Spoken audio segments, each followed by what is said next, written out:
Hey, folks. Hello. How about a hand for Robbie Coltrane, everybody? Okay. I'm going to do the whole show this way. So I have two comedians opening. They're doing 10 minutes each, and they're both very, very funny. And I'm introducing them myself this way because, again, I want you to give them all your focus, all of your respect and your love and attention and laughter. Both very funny. And the first one, a guy who's from my hometown, lives here in New York, great comic. Please welcome John Fish. Give him a hand, please. John Fish.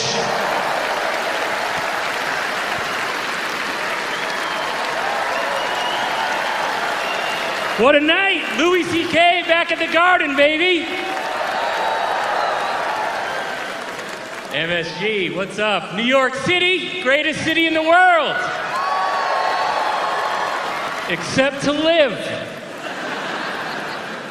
That is one thing quarantine reminded me. New York City apartments were not intended to be lived in. They're just like a home base to go nap, shower up, and get back out there. We just moved to Jersey. I lived here 20 years. We just moved to Jersey. Oh, wow, I never get support for Jersey. It's great. It's the first time in 20 years that my mattress does not touch 3 of the walls in my bedroom. Excellent. New Jersey gets a bad rap. I don't know why. I think we need a new slogan. My idea is New Jersey. It's not just Newark. You know what's cool about New Jersey? We've been there for almost a year, and I have not found one person attractive.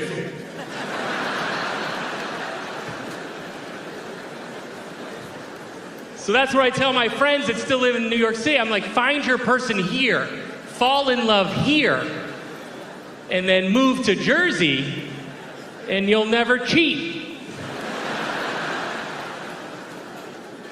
That might be a better slogan. Well, let me explain who my we is. Here's my deal. Right before the pandemic, I met a nice lady on Hinge. Shout out to Hinge. We fell in love, and then we got real pregnant real quick. Yeah, this is how quick it was. At the time of the birth, we had been a pregnant couple longer than a non-pregnant couple. So it's a strong foundation, is what I'm trying to tell you people. We have 3 therapists currently. We'd like one more. We'd like to go Monday through Thursday. But we both wanted to have kids. I know that because when we were falling in love, she told me she was about to freeze her eggs. And I'd be like, why do you want to do that? I'll knock you up right now.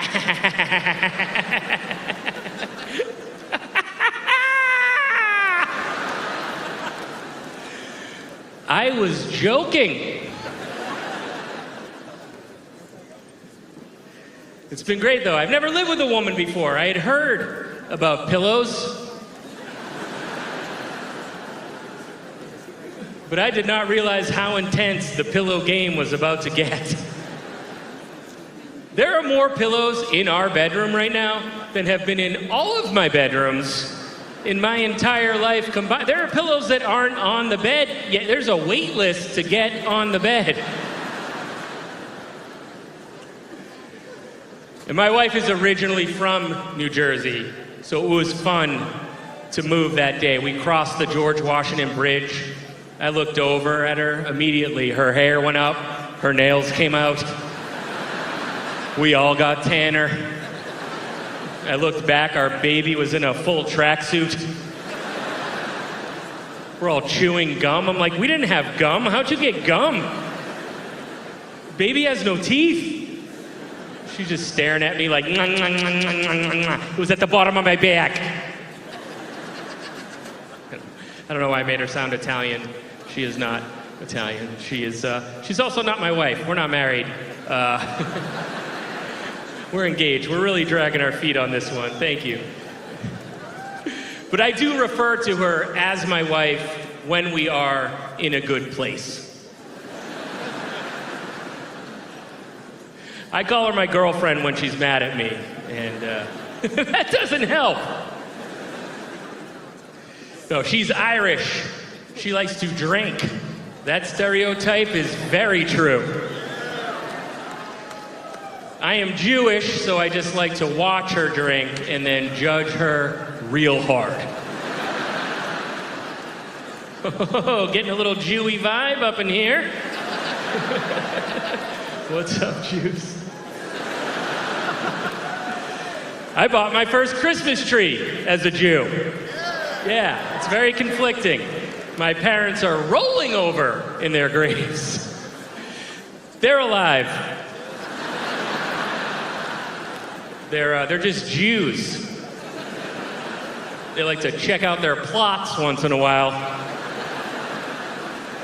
Just roll around, make sure they're getting the good soil.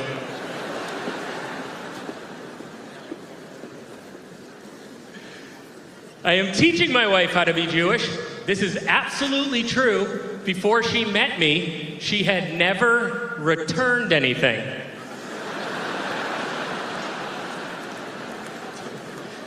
She's like, I've heard of it. It seems like too much work. Meanwhile, an art form for my people. We'll go to Dunkin' and they'll give her the wrong coffee. She will throw it in the garbage and then purchase a new one. When I wake up from my seizure, I'm like, what are you doing? Give me that. What'd you get, a medium? You're getting a large now. You want whipped cream, extra shot of espresso? You can pick out a donut, a cruller. We can go off menu if you like. I know what they have in the back. I don't even want a coffee. I'm gonna get a free one out of this. Where's your umbrella? Open that up. It's about to rain pumpkin in here. But this was my favorite. We had chairs to return to Target.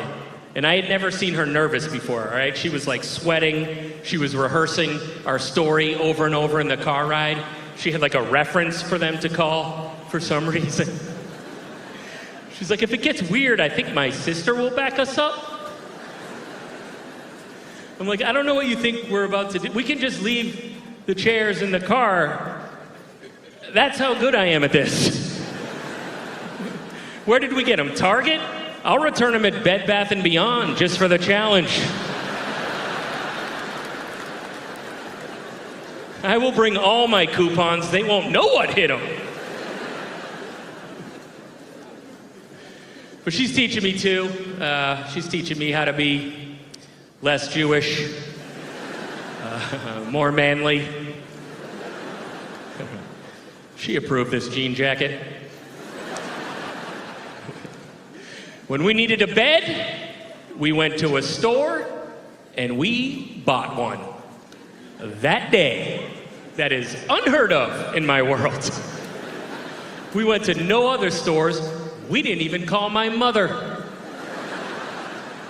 We just left with a delivery date in the book. Although when she wasn't looking, I found the same bed a little cheaper at another place. I made the first place match that price, so technically I win, even though our main therapist said it's not about winning and losing. I think we can all agree that day I was victorious.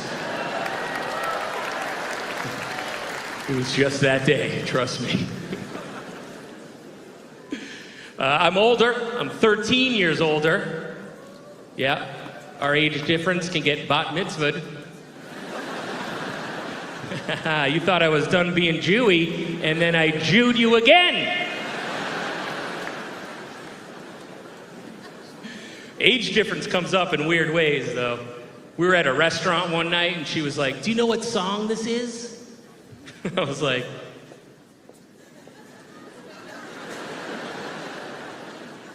I can't even hear a song.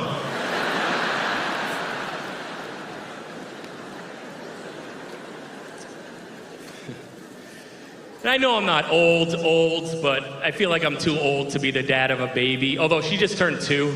I was so nervous. Her first words were just gonna be her looking up at me, like, Grandpa? Do I have a papa?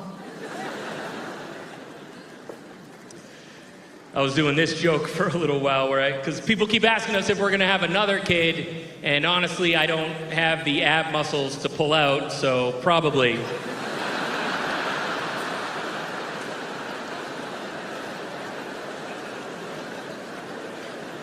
And it is true, I don't. We just had a boy in December.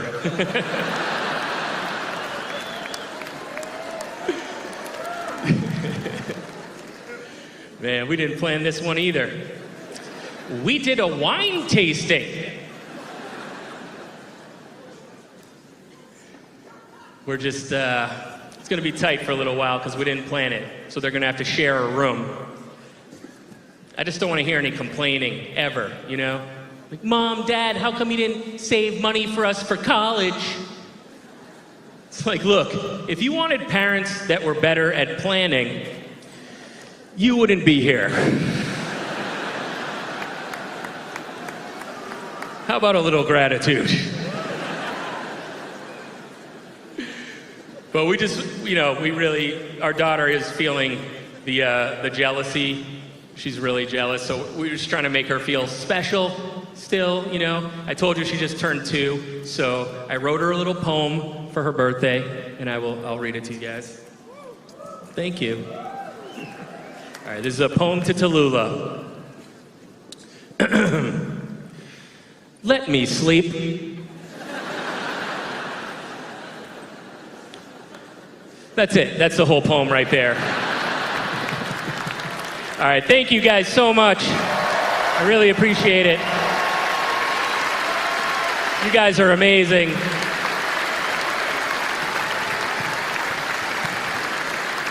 And it is my pleasure to introduce one of Louis' favorite comics, certainly one of my favorite comics. Give it up for my friend Adrian Appalucci, everybody.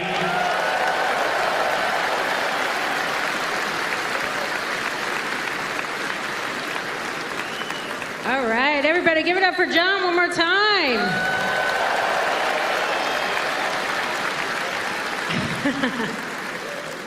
New York City. I am a native New Yorker. A lot of my friends that used to live in New York have now left, yeah. They'll ask me stuff. They're like, what is New York like with the pandemic winding down? I'm like, I don't know. It's kind of empty, but there's still nowhere to park. Which is crazy when you think about it, because 43,000 people died from COVID here, so where are all the parking spots? Now, I know what you're going to say. They didn't all drive, but there should be at least 5 extra spots. I shouldn't be circling for hours. I still hit traffic. That's how I know we have not even made a dent in the number of people that need to die in New York City for it to be enjoyable. It's not great. I lived in New York City my whole life. I've never had a good day.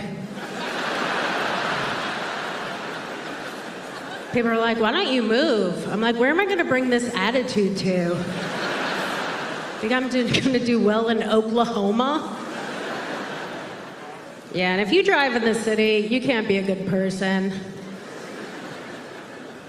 I was driving through the Holland Tunnel the other day. This lady cut me off. I just said out loud, I'm going to smash my car right into her. That's what I thought was a good idea. And then we were coming out. I was able to cut her off, and she got very upset. She told me to go fuck myself, and she had such an angry look on her face, and I remember it because I think about it when I come.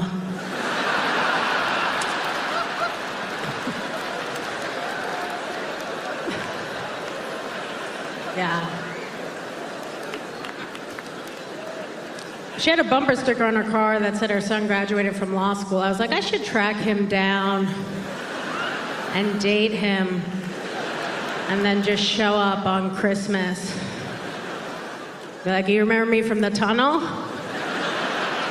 You told me to go fuck myself, now I'm fucking your kid. I think what I'm trying to say is, I want a gun. No, I can't get a gun. I would use it the first day. So, what I've started doing instead, though, is just fake shooting people. You can fake shoot as many people as you want. There's actually no law against it. I was trying to get off an exit the other day, and this guy was also trying to get off, but he missed the exit, so he's just reversing on the highway. Not worried about killing all of us. And we just ended up at a red light together. I just put my window down, emptied a whole fucking clip right into his dumb fucking face. Now, if that was a real gun, I would never get to see how mad he got. I don't know. I try not to pay attention to what's going on. People already want to talk about the next election. They're like, I think Trump's going to run again. Who are you going to vote for? I'm like, I am one flat tire away from killing myself. I vote for me not to be here. I don't know. I do love, though, that Hunter Biden is a crackhead. Doesn't it make you feel so much better about yourself? You're like, if the president's son can't stop doing crack, how am I gonna stop? Yeah.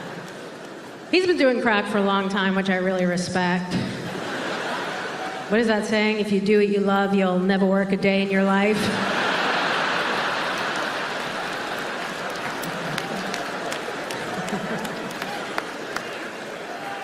I don't think his family cares if he stops doing crack or not. I think they're like, hey, can you stop filming yourself while you're doing crack with hookers?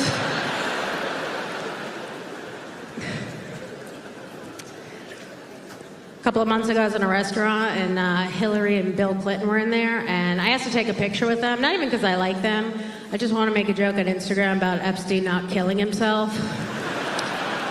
So we take the picture. And then Bill goes to take a selfie with just me and him, and Hillary goes, she already got her picture. I was like, Hill, it's a little late in the game to be on it.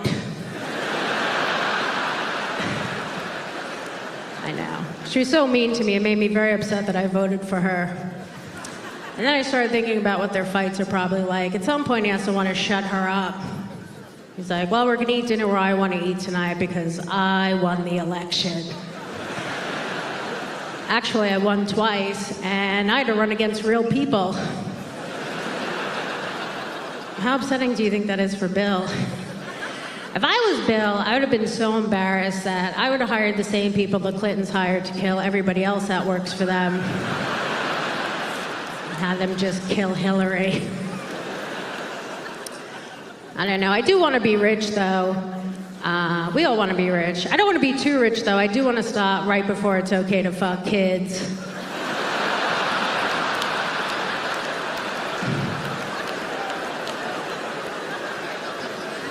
What if I do it and I love it?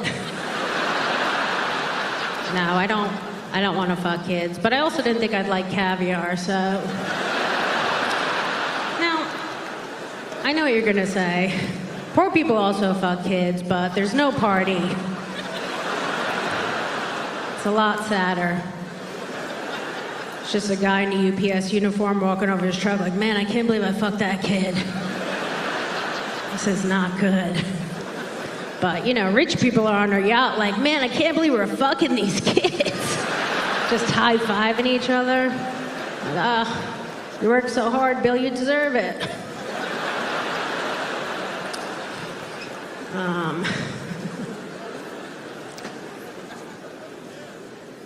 My godchild told his mother, who's my best friend, that he's transgender.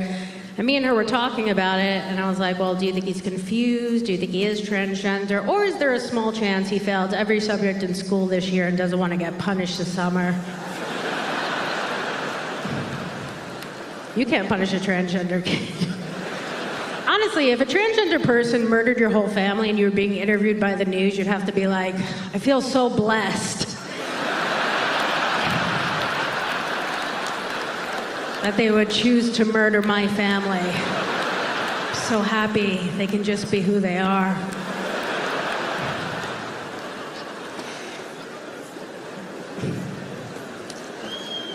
Look, I do think you should be able to do whatever you want. No, stop. I have to get out of here. Stop. I do think you should be able to do whatever you want as long as it doesn't hurt anybody else. Like if you want to cut your dick off or your tits or get a dick, I think the government should pay for it. If we can pay for the whole Ukrainian war, we could finance a couple of cocks.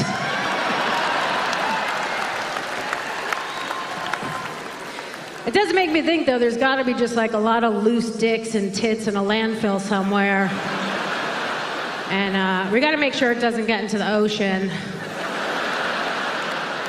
Then all of the turtles are going to choke on all of the cocks.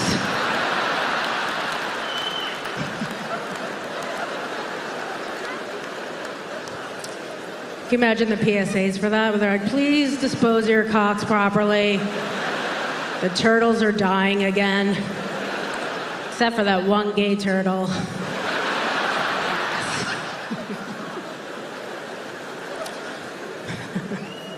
I don't know. Only 5% of the population is transgender, and they're all in the 8th grade.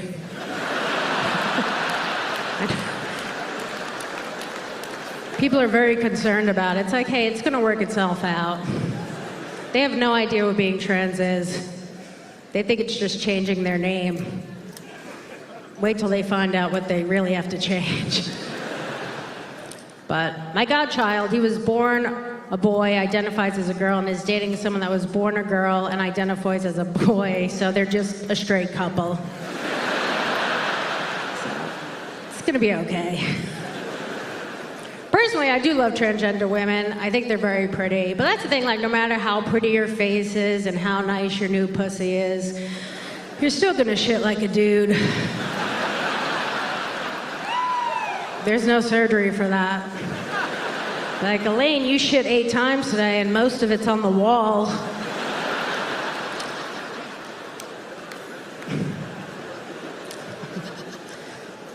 Personally, I don't understand why transgender people get very upset if you call them by the wrong pronoun. I'm like, you were born the wrong gender, so obviously you get mistakes happen.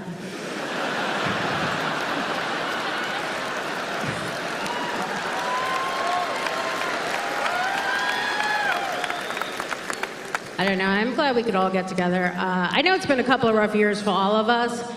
I do think, though, it's been the hardest on white women. Oh my God, everybody hates us so much. I'm like, I don't know why. We're being the most helpful. Like, anytime we see a black guy, we're like, hey, I'm gonna call the cops. They give you a ride home. Not all white women suck. It's usually the ones that are wearing scarves in the summer. Just getting upset by jokes that have nothing to do with them. We're like, why are you getting upset about this joke about Asians? Let Asian people get upset about that. Why try to take that from them also? I figured it out, though. We just have way too many white women right now, and nobody is checking us. And it's because we don't have any more serial killers. They were keeping down the white woman population. Whether you want to think about it like that or not, Ted Bundy was a hero. And how do we repay him? We locked him up for doing the Lord's work. Yeah, Ted Bundy was a family guy. He just wanted to hang out with his kids and read to them and hold his wife's face while they fucked, but he couldn't. He had to be out there every night just killing white women so that black people could be safe.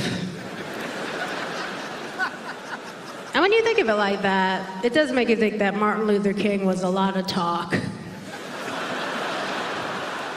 No, obviously, I think they're both great. They're both great, you know. Let's be honest, you know, MLK wasn't out there killing white women, you know. He was too busy fucking them. What? He could have choked some of them out a little too hard. It's almost like he didn't care at all. I guess what I'm trying to say is Ted Bundy has done more for black people than Martin Luther King, and he should also have a holiday during Black History Month. All right, guys, that's all for me. Thank you so much.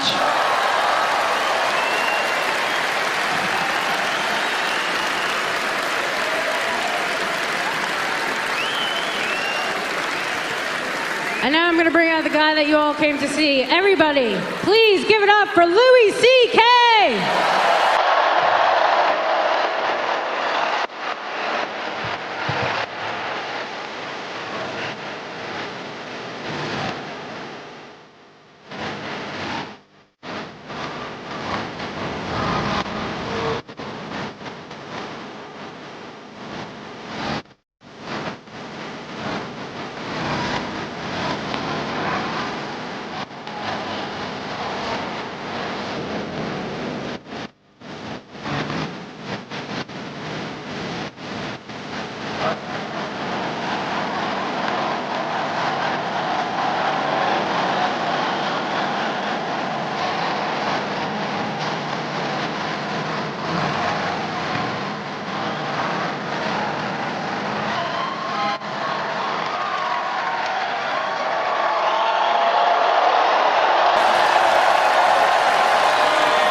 Thank you. Thank you very much. Thank you. Hey, how you guys doing? All right? Yeah. All right.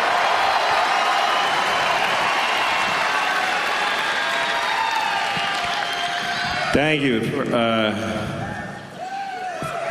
Thanks for coming. All right. You're wasting fucking time. You're gonna get 2 less jokes if you don't shut the fuck up. I'm very glad you're here. I'm really grateful. I know that it's not easy being my fan these days. I know that all of you have one person who doesn't know you're here. There's one person. Hey, what are you doing tonight? Just a comedy show. I don't know. So, you know, sorry for all the trouble I caused you. But we'll do a show. I love doing comedy. I've been doing it 38 years now. And a lot of people ask me if it takes confidence. Nobody asked me, I just want to talk about it. But it does. It takes a certain kind of confidence to do this. This doesn't mean that I'm a confident person generally. You know, there's different kinds of confidence. Like there's personal confidence. Personal confidence is like a man wearing white pants. That takes tremendous personal confidence and optimism, really. To go out in white pants like, it's going to be a great day. There's going to be no puddles or pizza. I could never wear white pants because I'll get my period, first of all. I know that. Or diarrhea, more likely. That's really my period. Diarrhea. About once a month, I'm like, ah, fuck, here we go. Better just get home. Don't make any big decisions today. It's true. You shouldn't, like, negotiate when you have diarrhea. If I have diarrhea and you get between me and the toilet, I'll sell you my house for 10 cents.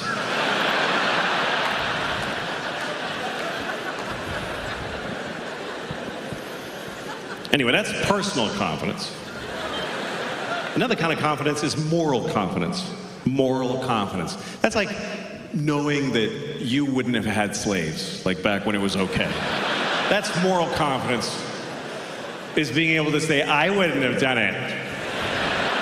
Even if I lived in 17 whatever, in Virginia, and somebody was like, you want a slave? I would have been like, no, I'm all set.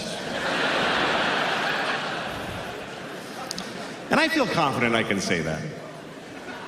But I think it's easy to say that now, because you can't get no slaves. You can't get one.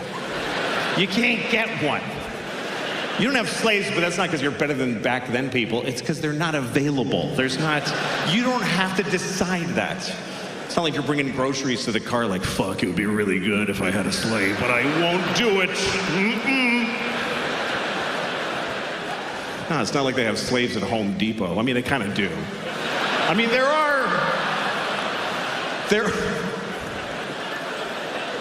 are certain, you know, like you can get a Russian woman to do whatever you want because her family is hostage. Or you can adopt a kid from Bangladesh who's like 12. He'll move into your house and do your laundry and suck your dick, whatever you want. But even he gets to leave when he's 18. Although who wants them when they're that old? I'm just saying, excuse me. I'm just saying,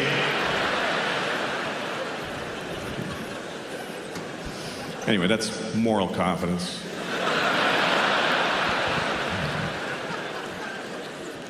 The kind of confidence I have is very specific. It's that I know how to make jokes about terrible things. I know how to do that, and I know how to do that. So that's my core competency. And there's certain people that think there are things that you shouldn't make jokes about, like Auschwitz. You shouldn't make jokes about Auschwitz, some people think, because it was terrible. Many people died. Their children were killed in Auschwitz. Children that could have grown up and moved to Brooklyn and hated black people, and they didn't get to do that. Exactly. It's terrible. It's terrible. So some people think you shouldn't joke about Auschwitz. I have a friend, a comedian from England, who made a joke about Auschwitz last year. He got in a lot of trouble. It was a big deal. It was in the newspapers. He lost jobs. And at one point, Auschwitz tweeted about it. It said Auschwitz with a blue check. So it was like, oh, cool, it's really them, you know? And they tweeted like, that's not funny. And I don't know. I mean, who's running the social accounts? Why is the death camp tweeting? Who is it? I got a summer job at Auschwitz. I run the Twitter.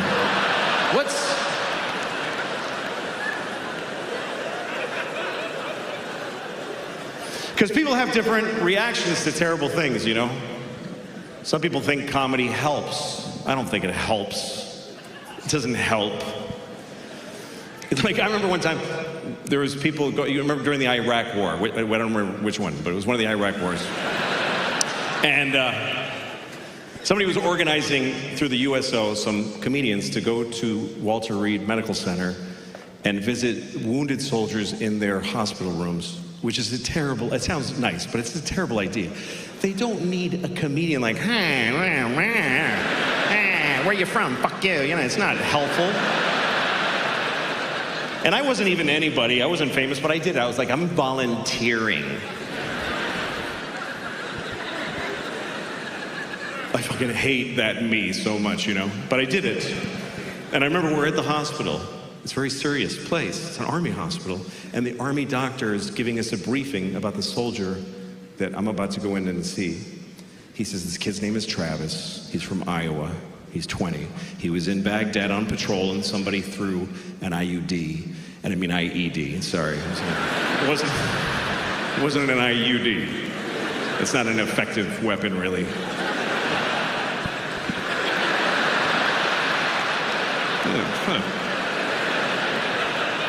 No. It's funnier than the actual joke, unfortunately. But I'll go on. It was an IUD. IED. Fuck. It's an improvised exploding device. You know, it's like a bag of ammonia with Canadian pennies in it. And they strap it to a Nokia flip phone and, you know. That's what happened at Travis.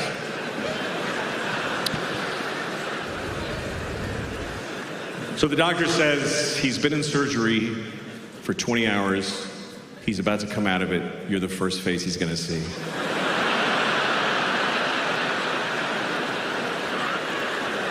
He's like, can we get his mom to open for me, maybe?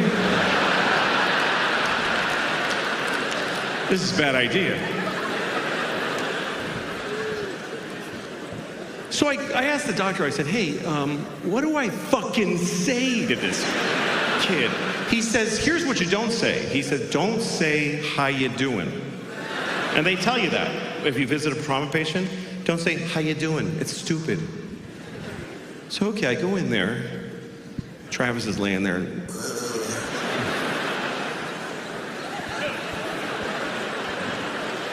I'm like over his bed. It's obscene. I can't say, how you doing? So I said the only worst thing. I said, what are you going to do now?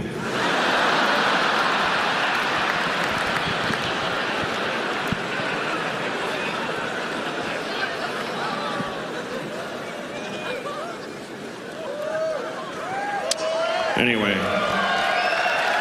that's what happened with Travis. But, you know, people's reaction to terrible things is different depending on, like, some people, you know, try to, like, I saw a store and on the door it said no hate allowed in here.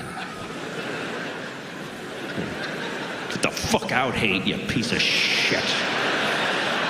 If you come in here, hate, we'll fucking take you in the back and beat the fuck out of you. It's a weird idea. No hate allowed in this store. I hate my dad. Am I supposed to stay out here and deal with it before I come in to buy?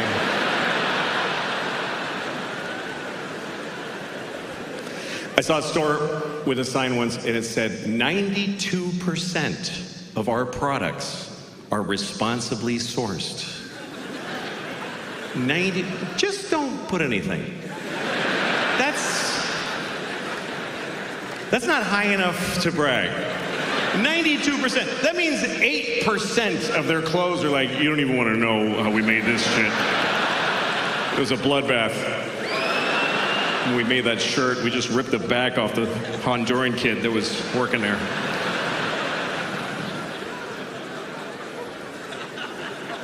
Some things that are terrible happening in the world, you just kind of give up. Like in New York, there's a lot of homeless people. I mean, there's a lot of homeless people here. I mean, not in here. There's none in here. There's none in here. There's none in here. Not even with a ticket, he ain't getting in here. They're not allowed to go where we go. They're just not allowed. That's the one part we all agree with. I don't know what to do about the homeless, but they're not coming in here.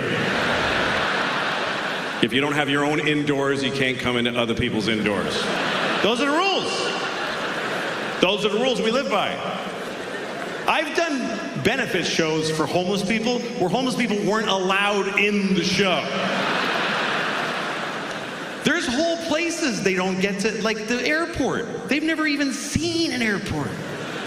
You never been at your gate and some guy's like, hey, I'm trying to get to Tokyo. Can you help me out?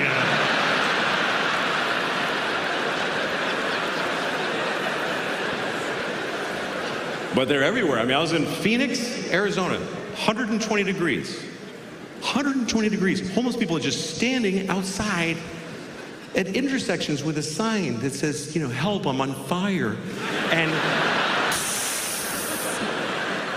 But you can't, you know, you're in a white BMW, like, sorry, I can't. There's glass here. I don't know how to help you, you know.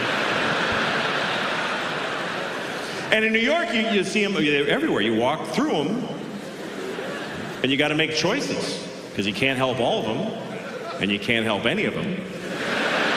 So you choose who to lie to. I don't have that. No, I don't know things in any of my, I'm sorry. Like there's this homeless guy who lives, I mean, he doesn't live anywhere, but I mean, by definition, he is at large. But he's often seen on the corner by my house. That's where he is every day. That's where he reports to nothing every day. And I walk by him every day, because I go to the same store every day. I go to Claire's. I don't know if you know Claire's. It's a children's jewelry store. I go in there every morning, buy a handful of rhinestone earrings. I run home. Anyway. I walk by this homeless guy, and every morning he goes, "Hey, man, can you help me out?" I go, "Okay." I give him $5. And then on the way home, like 20 minutes later, he's like, "Hey, man." He doesn't remember, which is fine. But I don't want to give him another $5, you know, because I only have a few million. I don't know why. I should. Clearly, I should.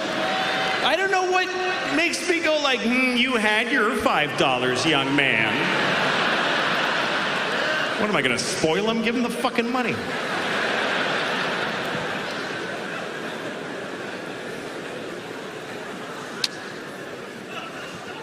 Anyway, I'll tell you a little about my life. I was raised in an orphanage about a block from my parents' house. And that's a joke, but my father, this is true, my father is Mexican. And, hey, you're not supposed to be here. Anyway, no, but I won't, you know, it's all right. Good for you. Naughty, naughty. All right. My father's Mexican. My mother is dead. So I'm half dead on my father's side.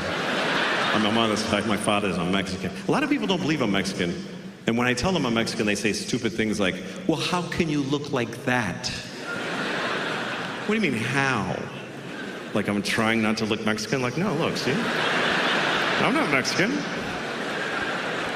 Then I get home like, "Señor."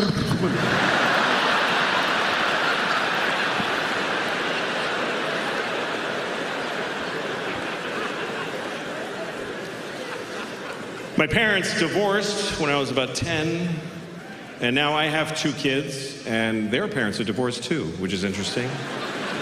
I remember when we got divorced, we told the kids, because you should tell your kids if you're getting divorced. Don't just do it and wait for them to be like, "Hey, yeah, duh, fucking," you know. You gotta tell them. But so, I remember it's a tricky thing, because they were little, and you gotta tell them in a way that they can get in their life, you know? So I remember we sat the kids down. I said, "Listen, love is tricky. Like you love your dog, right? You love your dog. You would do anything for your dog. You even give your dog food off your plate when you're not supposed to because you love your dog, right? One time, remember your mom and I were like, don't give the dog ham, but you did because you love your dog so much. Okay, so that's why we're getting a divorce.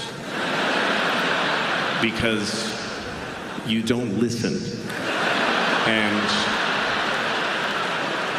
we can't take it anymore.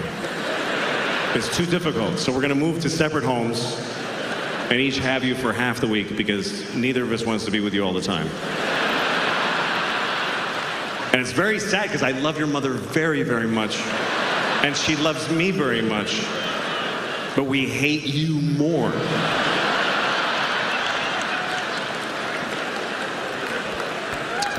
So that's how we handled it. Just did our best. I remember my father was tough. My dad was tough, Mexican father. I remember one time I was 6 years old, I was crying, and my father said, I'll give you something to cry about. And then he fucked me in the ass.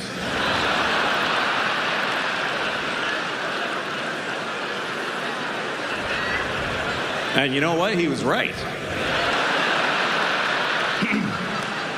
I did cry. And I realized that what I had been crying about was not that important. You know? So, you know, you gotta teach your kids, man. You gotta teach your kids. By the way, I should say to you that that's not true. It's not a true story. I should say that because my dad's still alive and he could do it again. So, yeah, didn't really happen. All right. No. Anyway.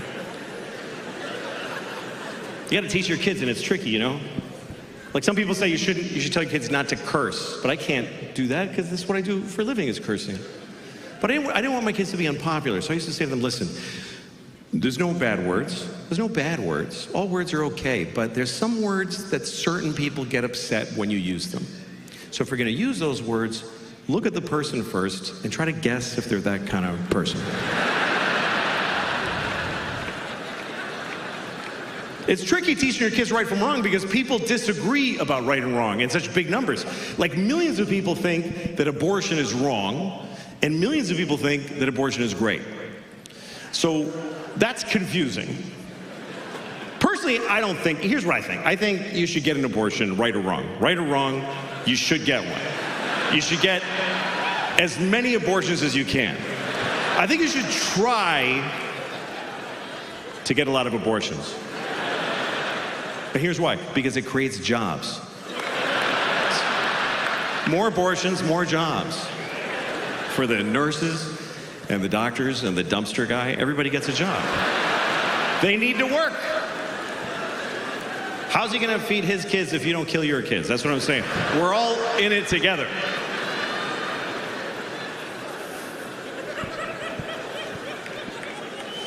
Abortion is a big topic right now, of course, because Roe v. Wade was overturned. Roe versus Wade, we all know what this was. Roe versus Wade, it was a court case. Roe was a woman who wanted an abortion, and Wade was the baby, I guess, I don't know.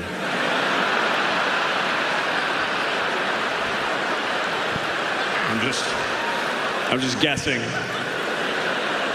I never found out who Wade was.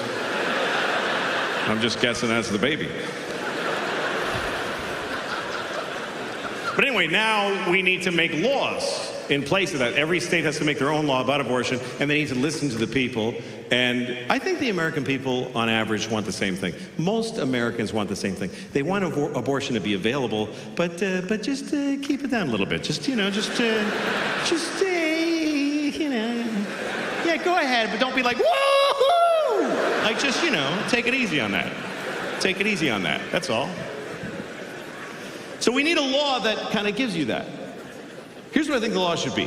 You can get an abortion any place, anytime, but you have to eat it. I think because that'll make you hesitate a little. Fuck, I gotta eat it? I better do it soon.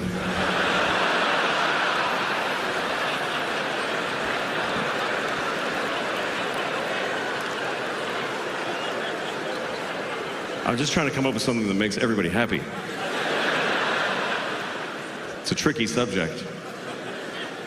Some people have very extreme opinions about it. Some people think that condoms are murder. Some people think contraception is murder. If you put a condom on, you stop the sperm from getting to the egg. You killed and murdered a possible baby. By that logic, I could say that any woman that won't fuck me is a murderer, which... Let me tell you, there's a lot of murdering bitches walking around out there. It's not cool. And murder is like, it's weird. It's like, when is murder murder? Like, if you kill somebody, it's like, hey, he's a murderer. The people go, huh? We got to talk about it. He killed him, but he might not be a murderer. Because if you murder, like if you kill somebody, you know what they based your sentence on? They base it on how you felt when you killed them. That's weirdly important. They say, okay, you shot him in the face, but like, what was up with you, man? Like, what was going on?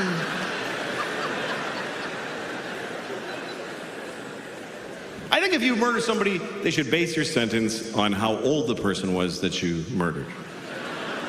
How much of their life did you take? That should be your sentence. Like if you see a 3-year-old girl in a park and you just kick her to death. It's a hypothetical. I'm not advocating that. I'm not asking you to do that. I'm just asking you to just vividly imagine just kicking a 3-year-old kid who you know till they're dead. You got to keep going till they're...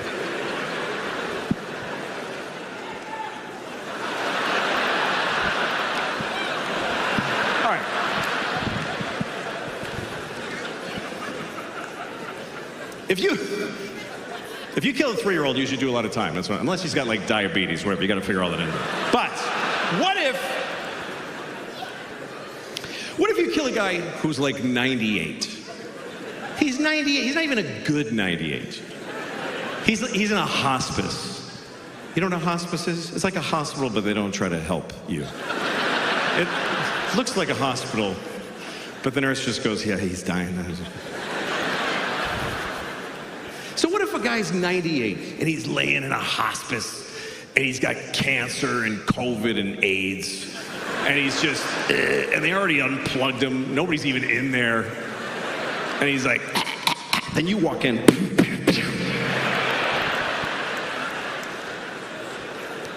You should get like 5 minutes for that. That's what I'm saying.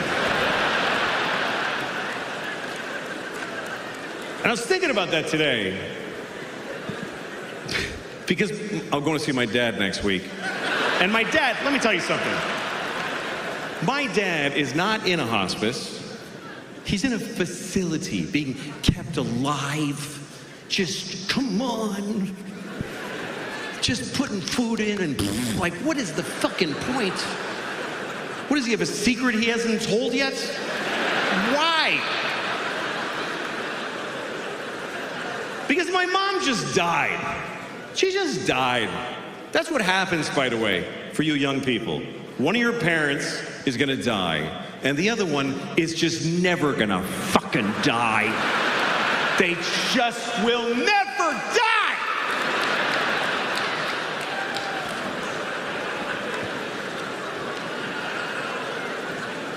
And guess what? It's not the one you wanted.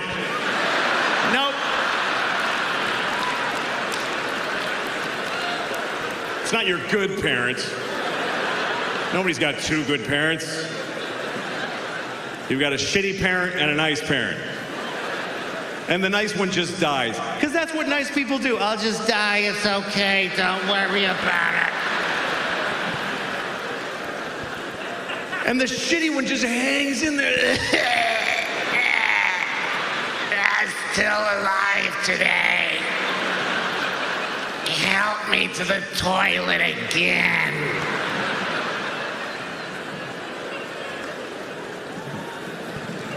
What the fuck is the point of just like, come on, you gotta keep going.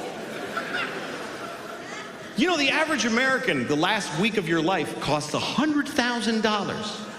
It's more than you spend your whole life on health care. $100,000 for just one more week. One more week of just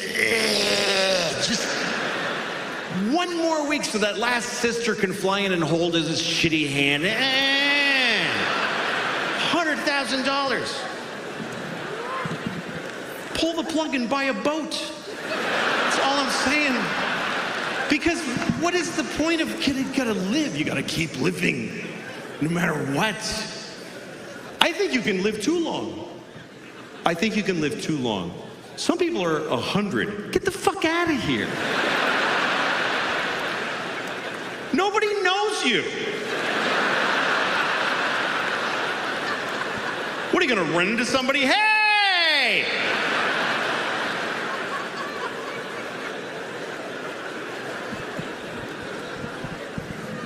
Some people are really fucking old. I was reading about the oldest person in the world.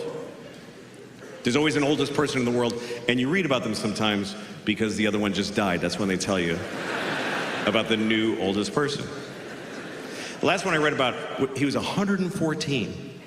100, you know what? He's a teenager after 100. 114, that means he's got a kid who's like 92, who's like, please fucking die. I'm just hanging around so I can have 1 week without you in it.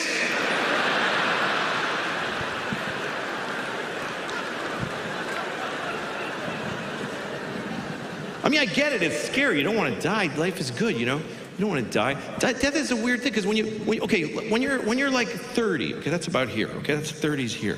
Okay, that's birth. That's death over there. When you're 30, you don't even give a fuck because you just hey, you don't realize that there's this movement. You don't even notice that you're, you know, hey, I don't know what's going on. I hated that movie. Yeah, me too. And you kind of hear way off people falling off the edge. I don't know. Who's that? I don't know. That's okay. And before you think you should be there, you get right to the point. You see somebody, oh, fuck, I knew that guy. Jesus Christ. No, go ahead. I'm waiting for somebody. No, go ahead.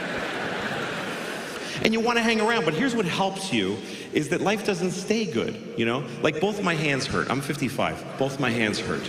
Both my hands, both my knees, both my hips. I'm lucky I have only one asshole, but I have a lot of pain.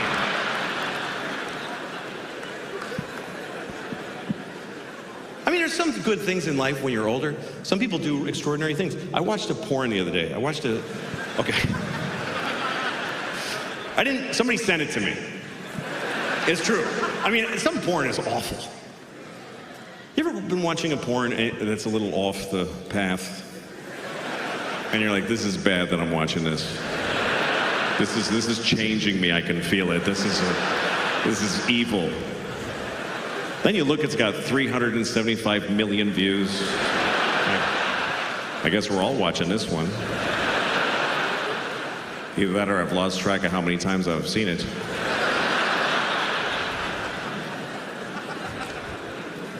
But a friend of mine sent me a porn. He said, you need to watch this. So I click on it. It was two old men in their 90s just fucking sucking each other's cocks. It was unbelievable. I was surprised they were doing anything. And there's like the one guy sitting on the edge of the bed and his socks are falling, you know? And the other one is just fucking sucking. And then they switch places. I watched long enough to see them switch places.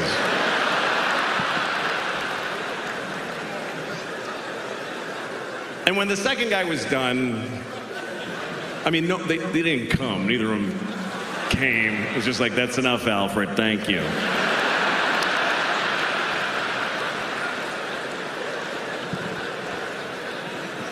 But I called my friend. I said, why'd you show me this? He said, because it's incredible. And it was, you know, I wasn't turned on, I was inspired. Because you worry about old guys, you know? You see an old guy walking alone with a grapefruit in a plastic bag and you just stand there watching him and you go, fuck, God damn it, man. Well, maybe he's going to suck another old guy's cock. Life might not be as bad as you think, you know?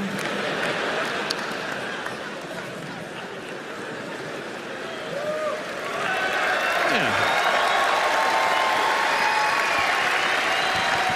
All right. Fucking water's all the way here. How you doing? All right, more jokes. Anyway. I like life very much. I do. I like doing this because I get to travel. And I love going to other countries. I've been to a lot of other countries this year. I played a lot in Europe and stuff. And here's the thing. There's a trade-off when you travel to other countries. Because you don't get the things that you're used to. But you do get other things that you didn't have before. Like, I was in Sweden. Okay, if you're in Sweden at a hotel, you get breakfast. If you want maple syrup, they don't have it. They don't have maple syrup. But they do have...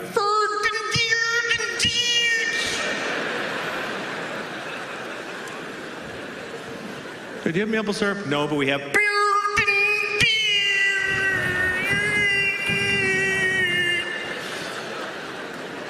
Yeah, I'll have that. That sounds good. It's the same all over the world. You go to Tokyo. Hey, do you have peanut butter? No, but we have...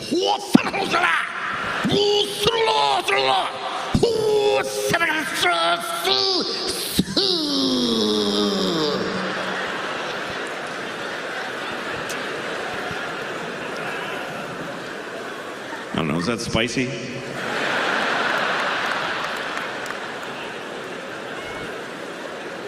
It's the same all over the world. You go to Africa. Oh, okay, just the Japanese and the Swedish. Yeah, no. Yeah, good call. Yeah, that's fair. Yeah, fuck the Swedish or the Japanese, but Lay off the Africans because they can't take a joke. Yeah, they're very fragile people in Africa. They need some fucking people in New York to protect them from humor. That was a good way to be on it, guys. Fair enough. Fair enough. Yeah, fucking. I don't know, whatever. Anyway.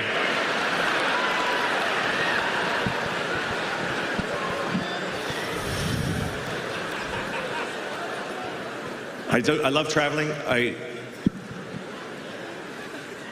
was on a plane the other day. I farted so many times. God damn it. God damn it. I farted so many times. You know when you're on a plane and you fart a couple times, you're like, fair's fair, everybody's farting. But you ever just keep farting and you're like, this might be an issue. This is a lot of farting. This might be the most times anybody ever farted anywhere. And I was worried. Sure enough, when I landed, they gave me the airplane. They're like, you ruined it, just fucking take it home. We tried flying it around with the doors all open.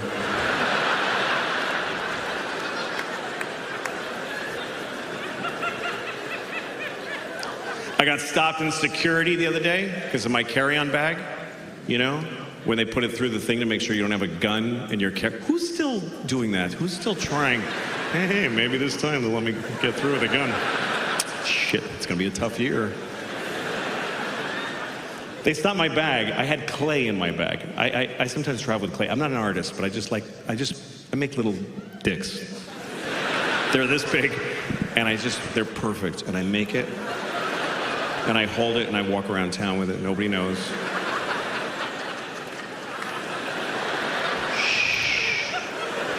And then when I get frustrated, I just smush it. Now you're nothing. Now you're nothing. Anyway, it's relaxing. So I had clay in my bag. I didn't think this was an issue for security until I saw her. She took the plastic bag of gray clay out of my... She goes, it looks like C4 plastic explosive, you know, like a lot. She says, what is this? And I go, that's clay from an art store. She goes, no, I can't let you have that. I said, okay. So she put it away and she said, have a nice flight. I'm like, look, either that's a bomb or it's not.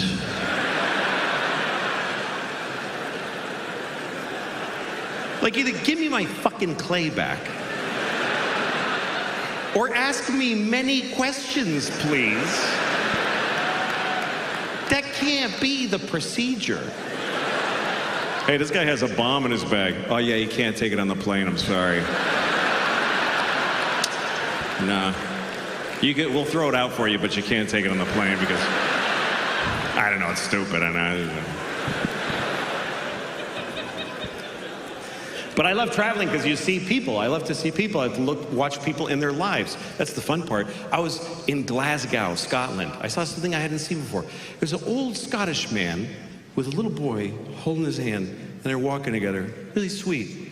Then they get to the train, and the man says goodbye to the little boy. He kisses him on the lips for a long time. I was like, fuck, they do that here? Like, it's like making out, like just kissing. And the kid had his hand on the back of the guy's neck. Like there's just, and I was like, oh no. Then I look closer and I realize, oh, it's not a kid, it's an old lady. It's like a little Scottish old lady with red hair, you know? Then I looked even closer and I realized, oh no, it is a kid. And he looks really old because life is hard there. His dad keeps making out with him. That'll put the miles on your face. I was in Ohio and I went to the zoo. You go to the zoo when you're at another town, right? You don't go to the zoo where you live. It's not like you're at your office. Fuck, I should hit the zoo. Shit. It's gonna close. Damn it. I just really want to see a monkey right now, really bad. It's gonna be a bad night if I don't look at a monkey right in the face. Gonna hit both my kids if I don't see a monkey.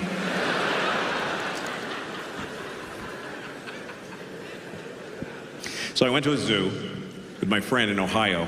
We went to see the lion. It's always a shit lion. It's never a good lion. He's never going, rawr. He's just laying on a fake rock, eating lamb from Costco. And my friend said, that's depressing. They should free that lion. It's like, what are you seeing in your mind right now? He said they should take him to Africa. And what, just let him out of the car? Hey, good luck, lion. And the lion's like, what the fuck is this shit? Then the African lions find him. They're like, hey, how you doing? Where you from? Columbus, Ohio. All right. Well, why don't you lift that tail, because my dick is going right in your ass.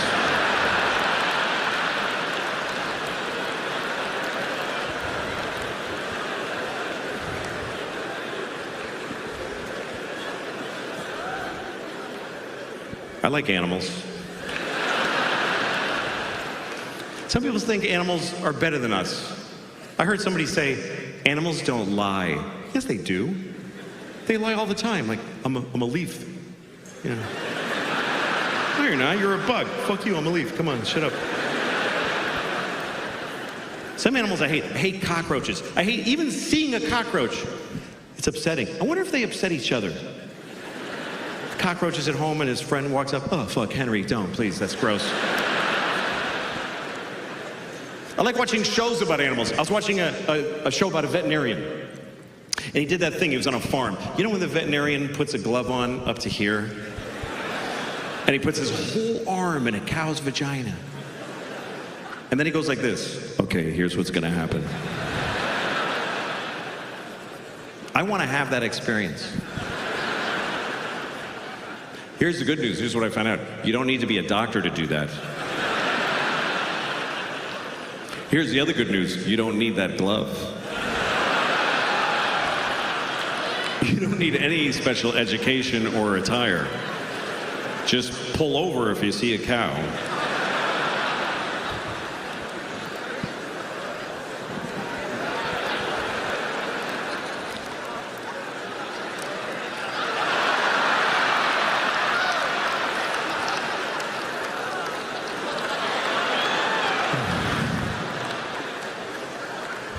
How's it going?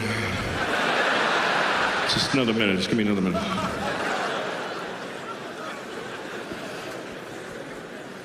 I like vaginas. I do. Vaginas they're mysterious. Not all of them. Some of them you're like, yeah, I get it.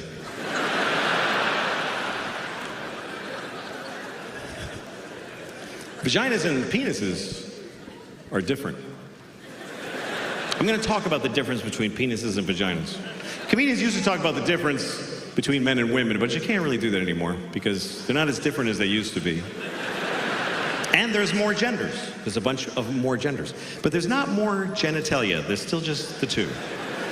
There's no weird moments like, hey, that's a nice penis. Actually, it's a fachamba. You know, that doesn't happen.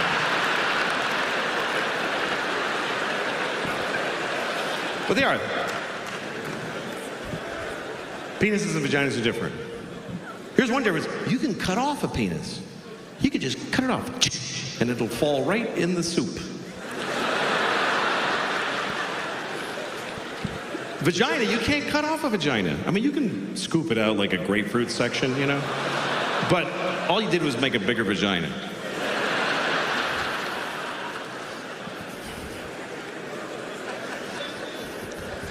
I kind of like it better when only half of you laugh at some of this stuff. Like, it's fun. All right.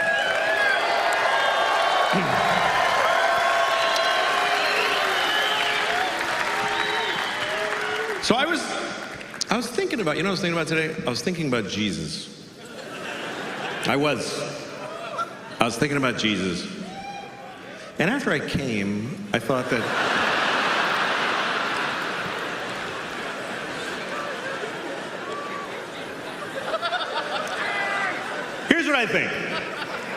here's what I think about Jesus, because I was raised Catholic, and my main feeling about Jesus is that I feel sorry for him. I feel sorry for Jesus. I think he had a hard life. The last day was particularly difficult, but he had a hard life, Jesus. He had to wear that underwear, that thong, just that fucking dish rag, just burlap yanked up. Ugh, imagine. Just the rash. Fuck. But I've been thinking a lot about Jesus, and I've been thinking about a lot about his life, and I started reading a book. I have one here. I have a book about Jesus right here that I want to share with you. This is a book about Jesus Christ. Just give me a minute here.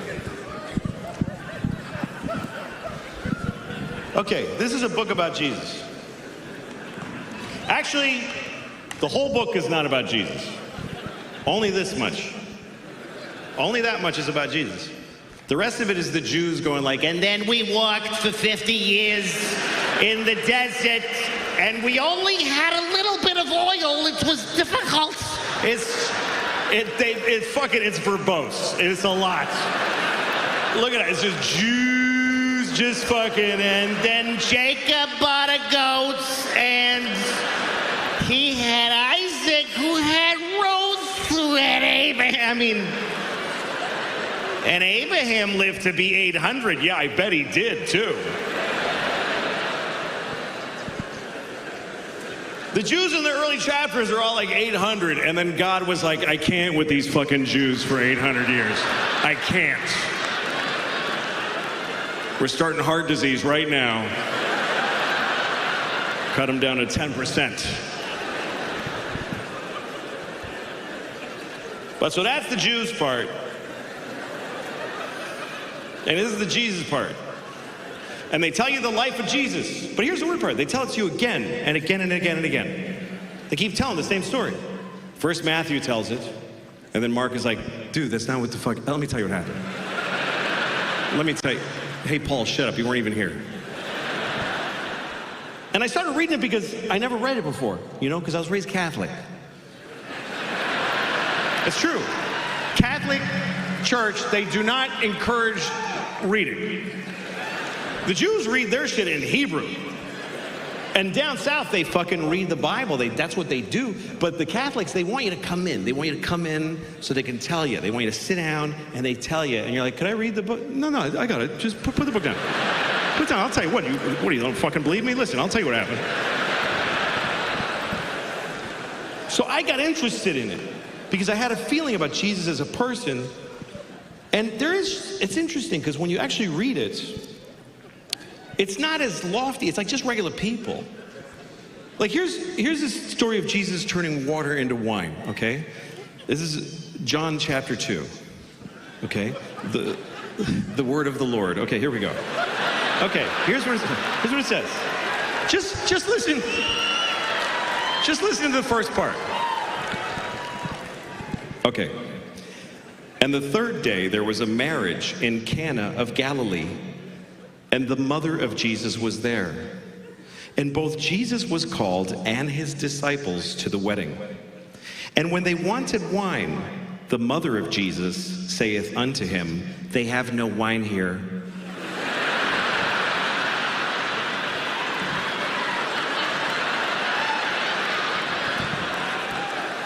This is just anybody's mom at a wedding. They have no wine, Jesus. And then listen to this. Listen to this. And Jesus saith unto her, woman, what have I to do with thee?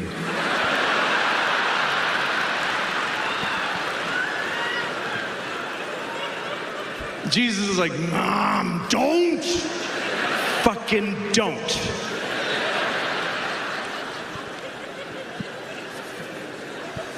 Anyway, I won't read the whole thing out of there, but it's a weird story.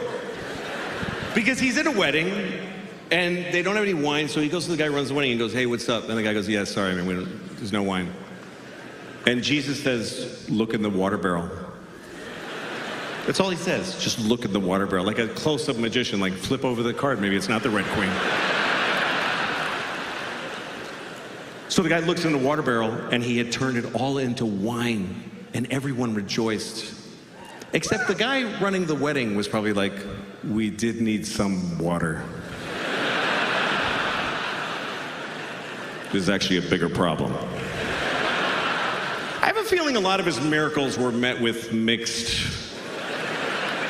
like, thanks, Jesus, fuck. That's a lot of fucking fish, Jesus.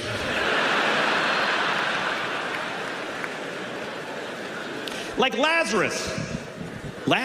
Jesus brought Lazarus back from the dead.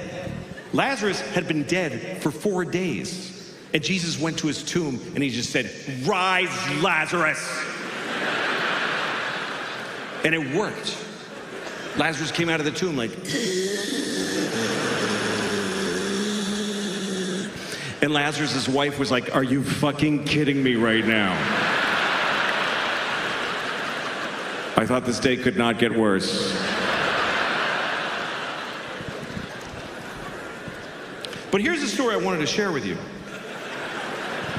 Because this story is really weird. I didn't know this story till I sat down and read the whole book. I mean, the Jesus part. I read the whole thing and I found this story that I never heard before. And I've seen every Jesus movie, and this is not in any Jesus movie. This is not a very told story because it's not clear what it means. Doesn't have a clear, usually the Jesus stories are obvious. What they mean. He washed your feet, so, you should wash your feet, whatever the fuck they're teaching you. But this is the story of Jesus cursing a fig tree. How many people by applause know of this story? Okay, that's all I need, just to make it clear that it really happened. I mean, none of this happened. But I don't know. I'm fucking with you. I don't know. I'm just saying, I just wanted to clear that I didn't make it up. They did. All right. Okay, here's what it says. This is Mark chapter 11. It's when Mark went broke. Okay. And Jesus entered into Jerusalem, and when he had looked round about upon all things, and now the eventide was come, he went out unto Bethany with the 12. Bethany was like a suburb of Jerusalem, so, you go into town, you see all this shit, but you stay like at the Marriott by the airport. That's where Bethany is. And on the morrow, when they were come from Bethany, Jesus was hungry. And seeing a fig tree afar off, having leaves, he came, if haply he might find anything thereon. But when he came to the tree, he saw nothing but leaves, for the time of figs was not yet. And Jesus answered and saith unto the tree, No man shall eat fruit of thee hereafter and forever. And the disciples heard it. And in the morning, as they passed by, they saw the fig tree dried up from the roots. And Peter, calling to remembrance, saith unto him, Master, behold, the fig tree which thou doth curseth is withered away and dead. And Jesus answered and saith unto them, Have faith in God.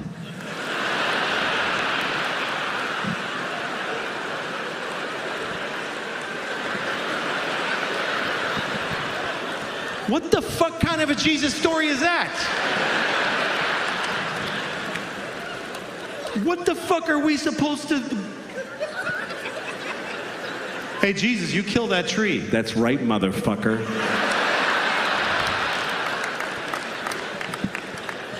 What are we supposed to learn from cranky, hungry Jesus?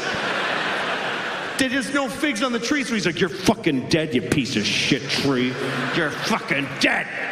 And the tree's like, But the time of figs is not yet. It's just, I need another week. You want fruit out of season, go to Whole Foods, you fucking Jew. I didn't do anything.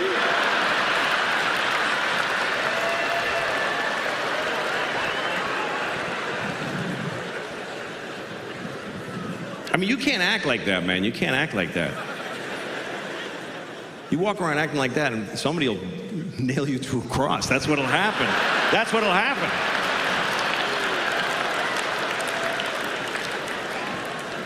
There's a few missteps in the Jesus story, I'm telling you. Like when he went to Jerusalem for the first time, his friends put him on a donkey and they took him through town, through Jerusalem, and they're like, King of the Jews, y'all. King of the motherfucking Jews. And the Jews did not like that. The Jews were like, not my president, whatever.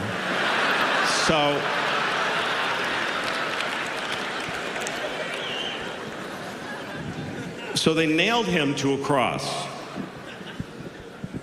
And here's what that looks like. Hold on a second. All right, no, we should. I can only face one. Okay. This is it. This is the image. This is the image. This is the craziest thing about this religion is this image. Because it's fucking macabre, man. It's fucking gory. There's like, and it's in every polite room in the world. It's in hospitals, and all of old ladies have it above their bed, and it's just fucking dead. Like if you never saw one before, you'd be like, why the fuck do you have that everywhere? It's this polite religion, honor thy mother and thy father, because it's just weird. But I love this image. I really do. I love it. I was raised Catholic and I look at it all the time. Every time I walk by a church, I go to look at their Jesus. Because they're all different. Every Jesus is a little different. Sometimes Jesus is suffering. And sometimes he's just like, well, I really got myself in a noodle this time, boy.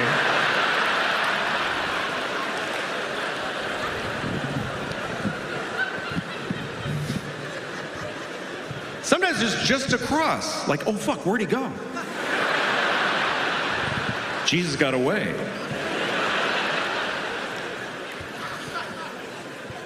I was in a Korean church once. I went to a Korean church, and they had a Korean Jesus. Korean Jesus with the... Don't get mad. How would I know? It was a Korean Jesus.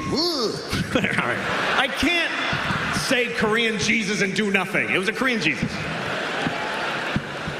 Well, usually Jesus has blonde hair and blue eyes, which he didn't have, but that's who won everything, so they get to draw him. The truth is Jesus was black, but that's rare. It's rare to see a black Jesus. Hey man, get me the fuck down from here, or whatever. Black.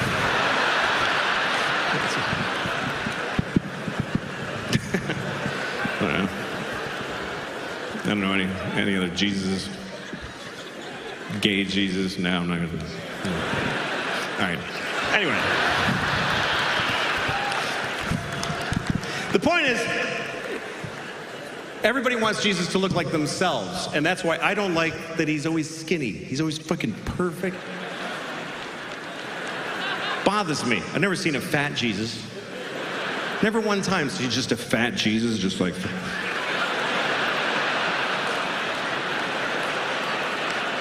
with like 10 nails in each hand.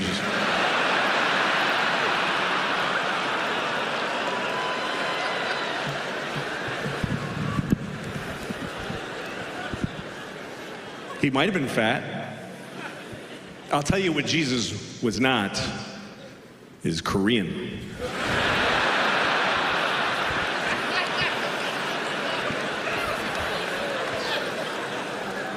There's no Koreans in Jerusalem in the year 1.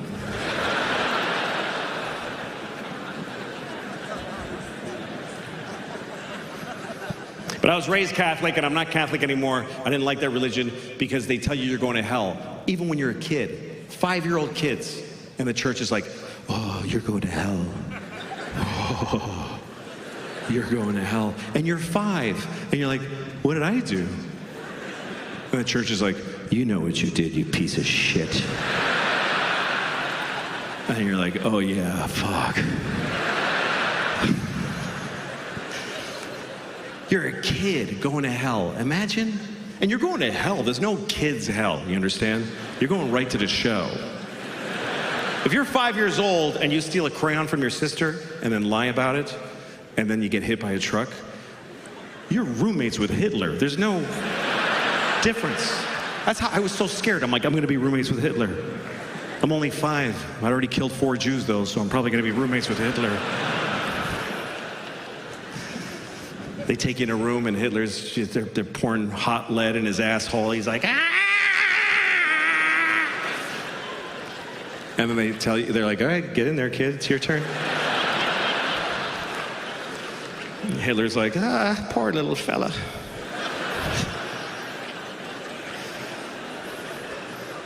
Poor Hitler. I mean, at this point, he's been down there for 75 years.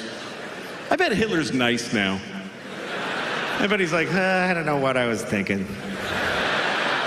It's probably Hitler who greets you when you get to hell. You know, he's like, hi. Yeah, it's me. Yeah. What's that? Yeah, it's pretty bad. It's pretty bad. Yeah. What? Oh, yeah, sure.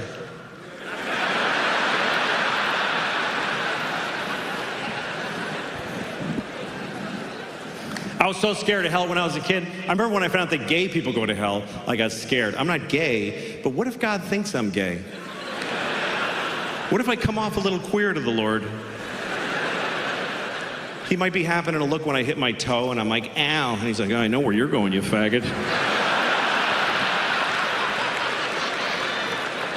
I mean, that's not what I believe. I don't believe that. God doesn't hate you because you're gay. God made you gay because he hates you. No. I'm just kidding. I'm kidding. There's no God.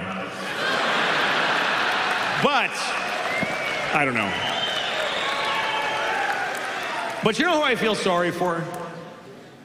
Besides Jesus and Hitler? You know who I really feel sorry for is a gay man's sperm. Just think about that for a minute. Being the sperm in a gay man, that's a tough destiny. That's rough luck. Because if you're gay, that's terrific. But your sperm is not gay. Your sperm is just excited, like, we're next, fellas, here we go.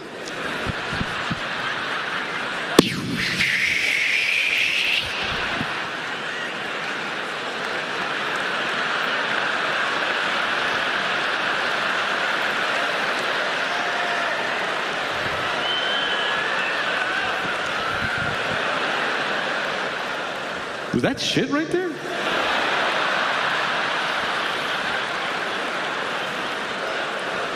Who's shitting this chick's pussy?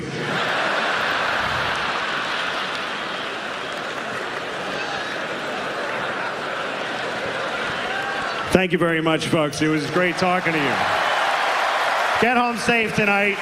Thank you very, very, very, very much. Good night.